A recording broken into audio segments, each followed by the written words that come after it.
ഈശോയിൽ ഏറ്റവും പ്രിയപ്പെട്ടവരെ, അഞ്ചപ്പത്തിലേക്ക് പ്രാർത്ഥനാപൂർവ്വം സ്വാഗതം. ഈ നോയമ്പിൻ്റെ ദിനങ്ങളിൽ ധ്യാനിക്കുവാൻ നമ്മളെ സഹായിക്കുന്ന തിരുവചനമാണ് യോഹന്നാൻ ശ്ലീഹയുടെ 1-ാം ലേഖനം 2-ാം അധ്യായം 15 മുതൽ 17 വരെയുള്ള തിരുവചനങ്ങൾ. ലോകത്തെയോ ലോകത്തിലുള്ള വസ്തുക്കളെയോ നിങ്ങൾ സ്നേഹിക്കരുത്. ആരെങ്കിലും ലോകത്തെ സ്നേഹിച്ചാൽ പിതാവിൻ്റെ സ്നേഹം അവനിൽ ഉണ്ടായിരിക്കുകയില്ല. എന്നാൽ ജഡത്തിൻ്റെ ദുരാശ, കണ്ണുകളുടെ ദുരാശ, ജീവിതത്തിൻ്റെ അഹന്ത, ഇങ്ങനെ ലോകത്തിലുള്ളതൊന്നും പിതാവിൻ്റേതല്ല, പ്രത്യുത ലോകത്തിൻ്റേതാണ്. ലോകവും അതിൻ്റെ മോഹങ്ങളും കടന്നു പോകുന്നു. ദൈവഹിതം പ്രവർത്തിക്കുന്നവനാകട്ടെ എന്നേക്കും നിലനിൽക്കുന്നു. ഇപ്പോൾ ലോകത്തെയും ലോകത്തിലുള്ള വസ്തുക്കളെയും നമ്മൾ സ്നേഹിക്കരുത്. എന്നാൽ ലോകവും ലോകത്തിലുള്ള വസ്തുക്കളും പല കാര്യങ്ങൾക്ക് നമുക്ക് ഉപയോഗിക്കാം, അത് നമുക്ക് ആവശ്യമാണ്. പക്ഷെ അവയെ സ്നേഹിക്കുന്ന ഒരു തരത്തിലുള്ള ജീവിതത്തിലേക്ക് നമ്മൾ വഴിമാറരുത്. എന്തുകൊണ്ടാണ് അപ്രകാരം സ്നേഹിക്കരുത് എന്ന് പറയുന്നത്? അപ്രകാരമുള്ള സ്നേഹം പിതാവിൻ്റെ സ്നേഹത്തിൽ നിന്ന് നമ്മളെ അകറ്റിക്കളയും.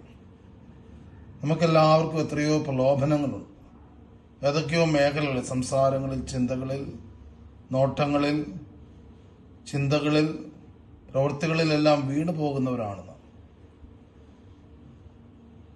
അതൊരു പാപമാണ്, കുറവാണ് എന്നതിനേക്കാൾ ഉപരി നമ്മൾ ഈ നൊയമ്പിൻ്റെ ദിനങ്ങളിൽ ചിന്തിക്കേണ്ടത്, ഞാൻ അവയ്ക്ക് അടിമപ്പെട്ടുകൊണ്ടിരിക്കുമ്പോൾ, ഞാൻ അവയ്ക്ക് എന്നെ തന്നെ വിട്ടുകൊടുക്കുമ്പോൾ എനിക്ക് സംഭവിക്കുന്നത്, എന്നെ സ്നേഹിക്കുന്ന എൻ്റെ പിതാവിൻ്റെ സ്നേഹത്തിൽ നിന്ന്, പിതാവിൻ്റെ സാന്നിധ്യത്തിൽ നിന്ന് ഞാൻ അകന്നു പോവുകയാണ്.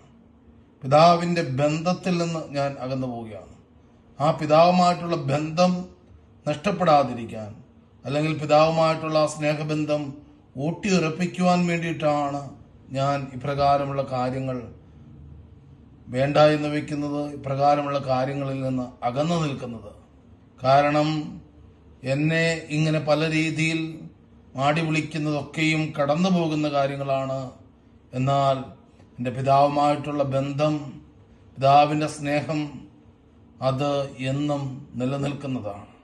പ്രിയപ്പെട്ടവരെ, ഇത് കേൾക്കുന്ന നീ ഏതെങ്കിലുമൊക്കെ കുറവുകളിൽ വീണു പോകുന്ന വ്യക്തിയായിരിക്കാം.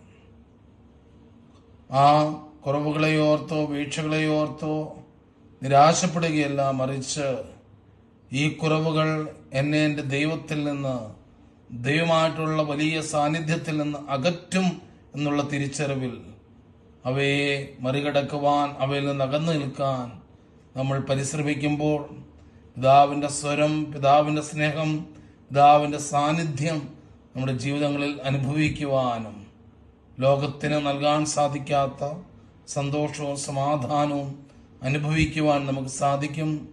ആ കൃപയിലെ വളരുവാൻ ഈ നോയമ്പുകാലം നമുക്ക് പരിശ്രമിക്കാം. നമുക്ക് വന്നു പോകുന്ന വീഴ്ചകളെ ഓർത്ത് മാപ്പപേക്ഷിക്കാം. ആ വീഴ്ചകളുടെ എണ്ണം കുറയ്ക്കുവാൻ, ആ വീഴ്ചകൾ ഇല്ലാതായി മാറുവാൻ നമുക്കേറെ ആഗ്രഹത്തോടെ പിതാവിൻ്റെ അടുക്കലേക്ക് തന്നെ തിരിയാം.